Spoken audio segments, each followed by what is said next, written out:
Morning with Farah. Welcome back ATV morning आप देख रहे हैं। आज हम ट्रिब्यूट पेश कर रहे हैं मलका तरन्नुम नूरजहां को। उनकी बुलंदी दर्जात के लिए दुआगो हैं और उसके साथ साथ उनकी वाहिद बाकायदा शागिर्द तरन्नुम नाज साहिबा हमारी मेहमान हैं और आबिद रशीद साहब तशरीफ़ फरमा हैं जो कि शिकागो में सुखनमर शिकागो के नाम से तंजीम चलाते हैं, अदबी तंजीम।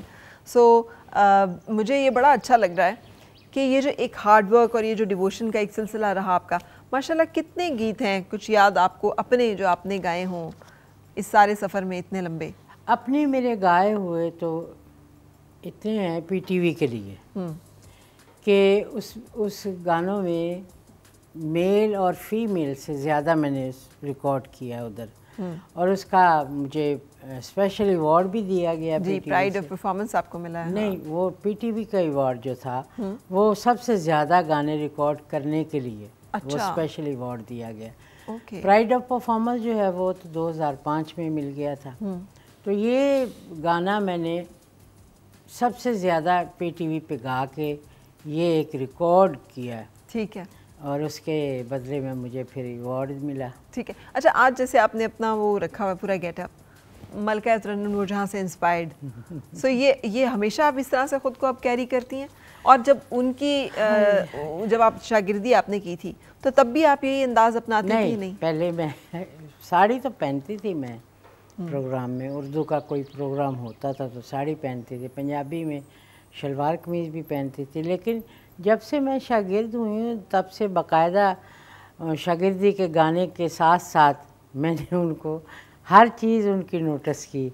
साड़ी का, मेकअप का अंदाज़, फूल लगाने का अंदाज़, ज्वेलरी का, वो कोशिश करती हूँ कि क्योंकि जो उस्ताद होता है ना वो मेरे ख्याल से कि दिलो दिमाग पे छाया होता है, उसकी गिरफ्त होती है। तो वो मेरे ज़हन में उनकी गिरफ्त है। तो मैं ये चाहती हूँ कि जो वो अपनाती थी वो मैं कोशिश करूँ कि अपनाऊँ।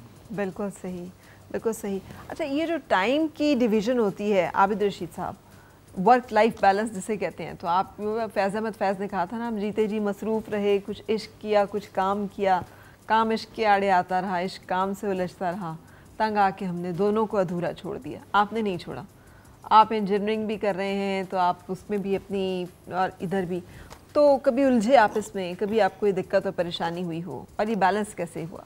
इसका बैलेंस ये है कि ये एक पैशन है, आपको सेटिस्फेक्शन देता है। तो जब भी कभी कोई फुर्सत के लम्हात होते हैं, ज़ाहिर है कि जिस किस्म का काम है और जो टेक्निकल फील्ड है उसमें तो शेर सूझता ही नहीं है। लेकिन जब कभी फुर्सत के लम्हात होते हैं तो जहन खुद ब खुद अपने पैशन की तरफ जाता है।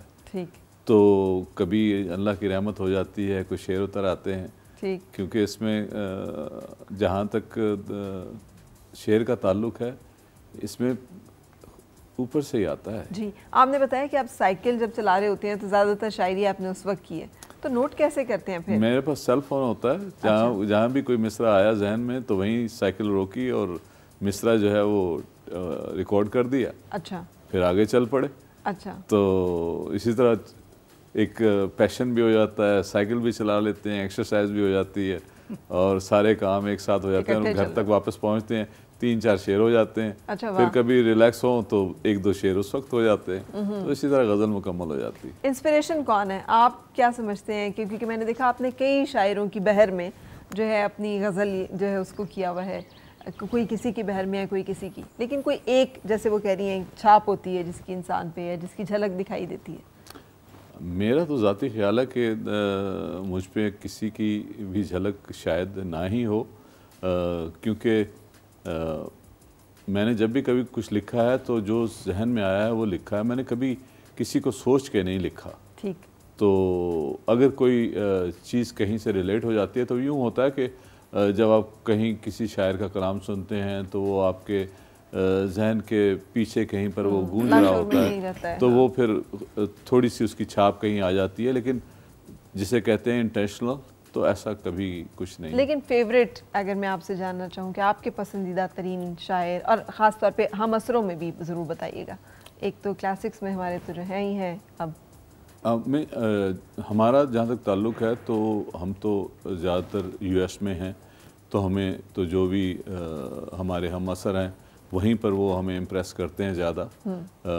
शिकागो में ग़ुलाम मुस्तफ़ा अंजुम साहब हैं, बड़ा अच्छा शेर कहते हैं। और उसके अलावा यहाँ पर तो माशाल्लाह बेशुमार अच्छे शायर हैं, आप नाम लेते चले जाएं और गिनती ख़त्म नहीं होगी। लेकिन हमारे जो महदूद सा सर्कल है उसमें अच्छे शायर हैं। उसमें बासित जलीली हैं, ह्यूस्टन में होते हैं, वकील अंसारी साहब हैं, न्यूयॉर्क में होते हैं। तो आप उसी में ही उसमें ज़्यादा तो हमारी तो वो दुनिया है और है। उसमें हम एक जो अच्छा शेर कहता है हम उसको पसंद करते हैं। लेकिन अब तो ग्लोबल हो चुकी हुई है दुनिया, यहाँ और वहाँ की सरहदें और कैद ख़त्म हो चुकी है। तो यहाँ तो माशाल्लाह ऐसा जरखेज मैदान है कि आप किसी एक का नाम ले ही नहीं सकते। लेकिन फिर भी कोई एक तो फेवरेट क्या नाम? सारे फेवरेट है, सब फेवरेट है। सही, शायरों में ये भी बड़ी मुश्किल होती है, शायरों में सिंगरों में कि किसी एक का नाम लेना बहुत मुश्किल होता है। अच्छा, आपने बताया कि आपकी उनसे वैसे भी महफिल रहती थी। आम ज़िंदगी में हमने उन्हें जब भी देखा है, मलका तरन्नुम नूरजहां बहुत खूबसूरत मुस्कुराती हुई, हमेशा एक दीदा ज़ेब लिबास में, एक बड़ी खूबसूरत पर्सनालिटी के तौर पे। आम ज़िंदगी में भी क्या वो इसी तरह से रहती थी या सादगी पसंद थी? वेल ड्रेस रहना, लेकिन घर में शलवार कमीज़ पहनती थी। मैंने उनको घर में शलवार कमीज़ में भी देखा है। जहाँ तक खूबसूरती का ताल्लुक़ है, आप यकीन करें कि जब वो इस दुनिया से गई हैं तो मैंने आखिरी दफ़ा देखा है उनको, उस वक़्त भी वो कफ़न में भी खूबसूरत लग रहे थे। इतना मासूम चेहरा, इतना नूरानी चेहरा कि देखें ना कि अल्लाह ताला ने उनको 27वीं की रात को अपने पास बुलाया। उन पे ख़ास करम था मौला का। तो गाने के लिहाज से भी, ज़िंदगी के लिहाज से भी, शोहरत के लिहाज से, औलाद के लिहाज से, तो मैंने उस वक़्त भी उनको बहुत खूबसूरत देखा। मैंने कहा इतनी मासूम शक्ल और इतनी खूबसूरत वो लग रही थी कि जिस कभी आपको अपने हाथ से बना के कुछ खिलाया पिलाया हो या नहीं, इसका शौक़ नहीं रखती थी? नहीं, हाथ से तो नहीं बना के खिलाया, लेकिन अक्सर ऐसा होता है कि कभी मैं अगर खाने के वक्त वहाँ पे चली जाती थी तो एक बड़ा मज़ेदार वाक़या है, मैंने काफ़ी पहले भी इंटरव्यू में बताया कि मैं मैडम के पास आ रही थी। मेरा बेटा छोटा था, स्कूल में पढ़ता था, तो उसने कहा कि मैंने भी जाना है साथ। मैंने कहा बेटा तुम अभी स्कूल से आए हो, अभी तुमने यूनिफॉर्म भी नहीं उतारी, और आपको पता है कि बच्चे जब स्कूल से आते टाई इधर होती है, कहीं पे शर्ट निकली होती है, कहीं पे बटन खुले होते। मैंने कहा तुम बिल्कुल नहीं जाओगे, तुम घर पे रहो, मैंने जाना है उधर, मैं होके आता। नहीं, मैंने वो ज़बरदस्ती गाड़ी में बैठ गया। हुआ ये कि वहाँ पे पहुँचे, मैंने कहा अच्छा आ तो गए हो अब, लेकिन अंदर नहीं आपने आना, गाड़ी में बैठे रहना। गर्मी थी बहुत। मैंने कहा ऐसे चला लो गाड़ी का, और गाड़ी में बैठा। मैं अंदर चली गई, काफ़ी देर गपशप होती रही, खाना शाना आ गया, लग गया। तो अब उनकी काम नौकरानी थी, उसका नाम बानो था। यानी बानो तरन्नुम ले एक गुम पराठा तो बना दे, जिस तरह मैंने बना के देनी उस तरह खवावांगे। मैं बड़ा खुश हुई। मैंने कहा अच्छा, खाना खाने लगे ना तो साथ एक बैठा हुआ था, अच्छी भाई उसका नाम है, वो बैठे हुए थे। मैंने कहा कि आप प्लेट में ना थोड़ा आहिस्ता से, मैंने कहा प्लेट में थोड़ा सा डाल के ना, बाहर बेटा बैठा उसको दे आए आप, क्योंकि वो स्कूल से आया है तो कुछ खाया नहीं उसने। तो मैडम ने ऐसे देखा तो कहते क्या बात हो रही है, मुझे बताओ ज़रा। मैंने कहा जी नहीं कुछ भी नहीं, वो अच्छी भाई से मैं बात कर रही। नहीं मुझे बताओ। वो अच्छी भाई ने बताया कि इनका बेटा बाहर गाड़ी में बैठा, खुदा की कसम आप यकीन करें, ऐसे हाय मैं मर गई, ये उनके अल्फाज। आपने इतने छोटे बच्चे को बाहर बिठाया हुआ गर्मी में, बुलाओ उसको अंदर। मैंने कहा रहने दे, आप उसको गाड़ी में रहने दे। कहती नहीं उसको बुलाओ। वो अच्छी भाई गए, लेके आए, साथ बिठाया टेबल पे, और अपने हाथों से मेरे बेटे को खिला रही। इतनी शफीक और इतनी मोहब्बत रखने वाली। सो ये अच्छे जो फनकार होते हैं ये अमूमन बड़े मिलनसार और बड़े महबूब, जी हाँ, मोहब्बत करने वाले लोग। उसकी वजह ये है कि जो सीखा पूछा हो ना उस्तादों से, उसको अदब अदाब का पता होता है। क्योंकि वो उस्ताद लोग कहते हैं कि पहला सबक ये है कि आपने अदब करना है, उस्तादों का भी, आप जो आपसे सीनियर है उनका भी, जी तो उनको फिर पता होता है जी कि जी जो सीखे पूछे होते हैं मैं कि वैसे अदब भी करना कहते हैं है। अदब पहला करीना है करीना मोहब्बत के है, करीनों बिल्कुल, में। बिल्कुल। इसके बगैर ना मोहब्बत मुमकिन है ना शागिर्दी मुमकिन है। बिल्कुल बिल्कुल। तो कौन सी अब हमें कलाम सुना रही है? एक आपका अपना बड़ा मशहूर कलाम है, शाम से पहले आ जाना। सो हम चाहेंगे कि प्रोग्राम ख़त्म करने से पहले आपका एक कलाम जो है वो भी सुन लें। जी ज़रूर।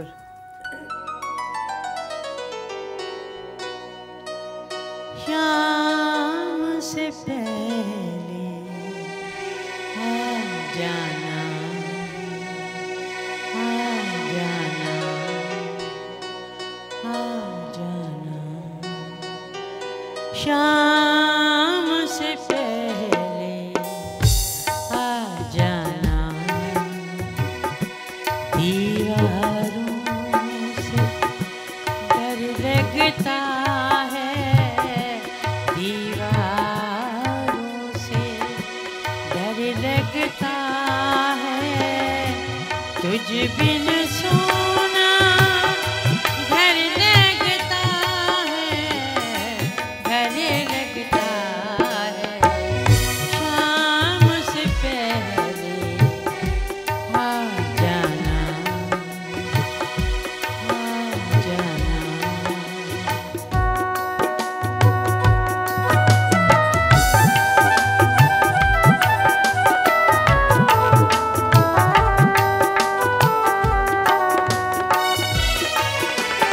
अभी तो घर का खुला हुआ ये दरवाजा है, अभी तो हर एक फूल भी गजरों का ताजा है, अभी तो घर का खुला हुआ ये दरवाजा है, अभी तो हर एक फूल भी गजरों का ताजा है, अभी तो मेरे आंगन में है समा सुहाना, शाम से पहले आ जाना, आ जाना, आ जाना। टाइम की ज़रा पाबंदी है, आपको पता है कि मैडम नूरजहां जी के गाए हुए इतने गीत हैं कि वो मेरे ख्याल जी जी काफ़ी अरसा गुजर जाए तब भी ख़त्म नहीं होते। ख़त्म नहीं होते। तो ये आपकी फरमाइश थी, मैंने अपना गाया हुआ गीत बहुत शुक्रिया, बहुत शुक्रिया।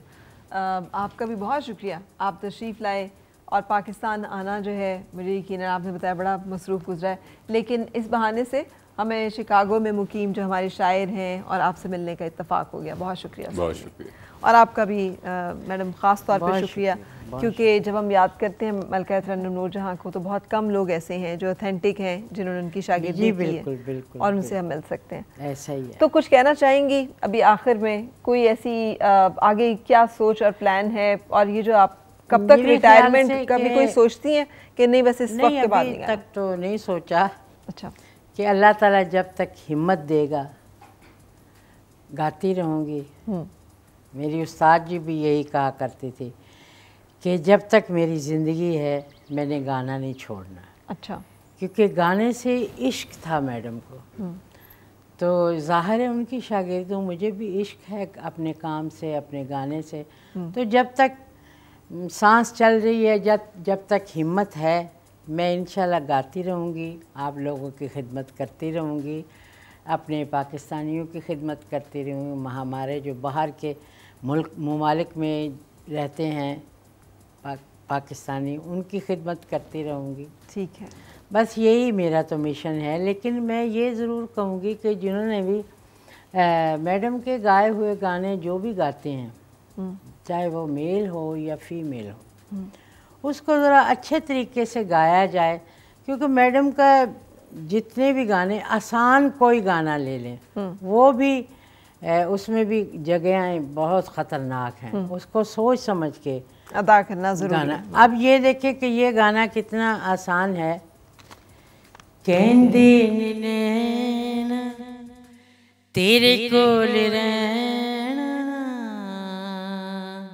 ये देखे ना जगह, एक ये है कहंदे नैना तेरे कोल रहना।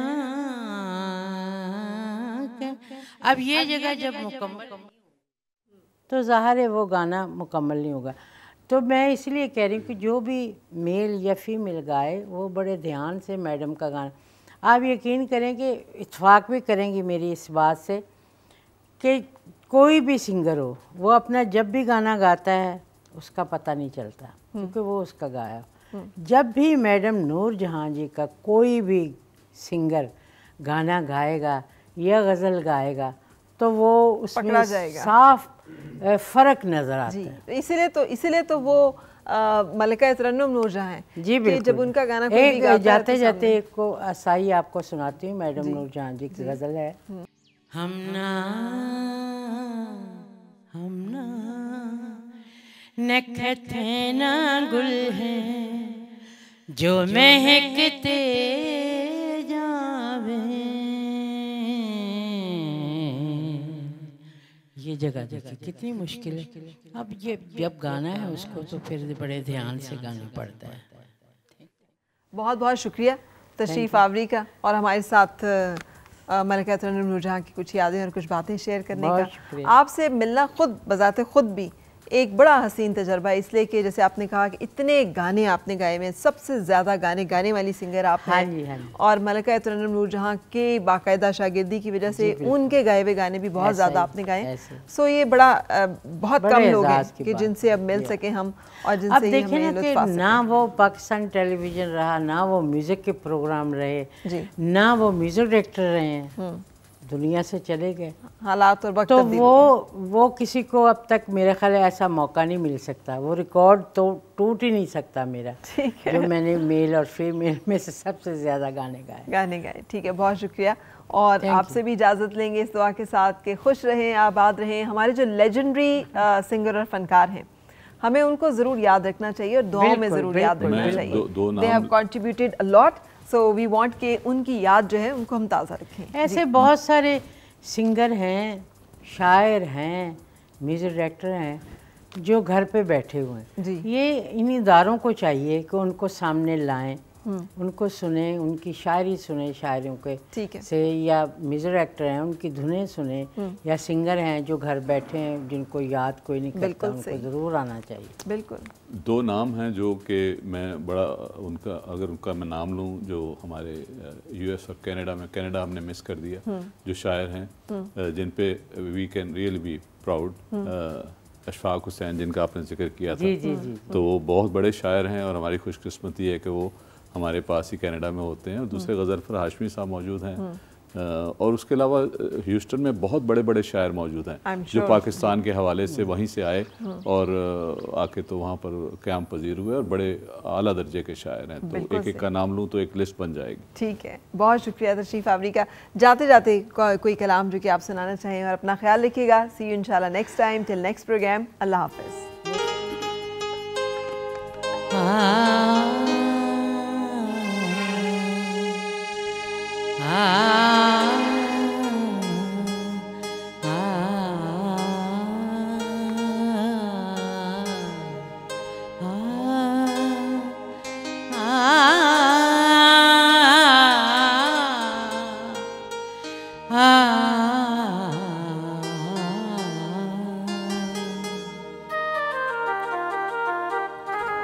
मुझसे पहली सी मोहब्बत मेरे महबूब ना मान, मुझसे पहली सी मोहब्बत मेरे महबूब ना मान, मुझसे पहली सी मोहब्बत मेरे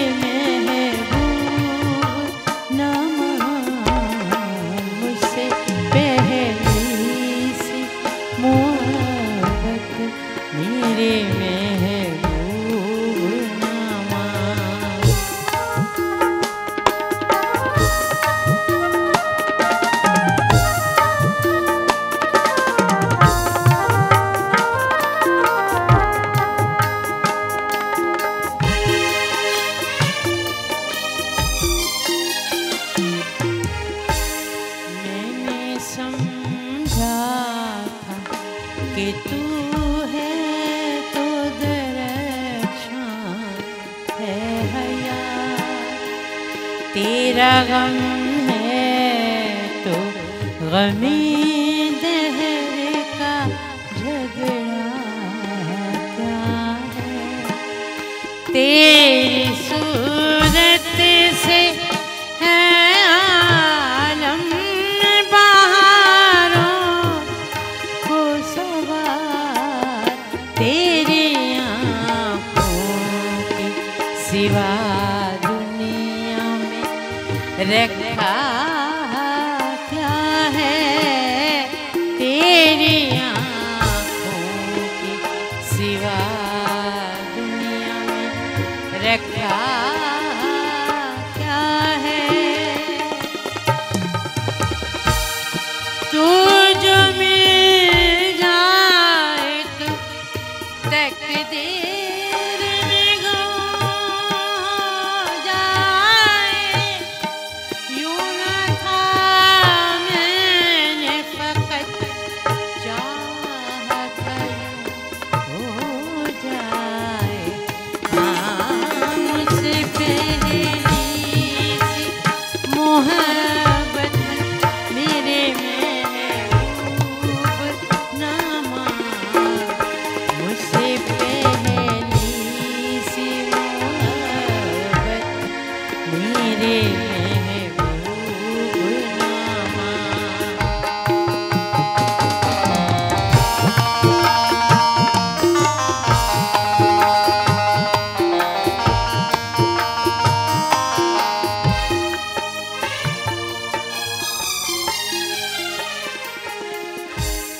अनगिनत सदियों से तारीख बेईमाना तजस्म, अनगिनत सदियों से तारीख बेईमाना तजस्म, रेशमो अतिलस कम ख्वाब में बुनवाए हुए, जा बजा बिकते हुए पूजाओ बाजार में, जिसमें खाक में निथरे हुए खून में नहलाए हुए, लौट जाती है उधर को भी नजर, क्या कीजिए अभी दिलकश तेरा हुस्न मगर क्या कीजिए। और भी दुख है ज़माने मोहब्बत के सिवा, राहत और भी वसल की राहत के सिवा, मुझसे पहली सी मोहब्बत मेरे महबूब नामा, मुझसे पहली सी मोहब्बत मेरे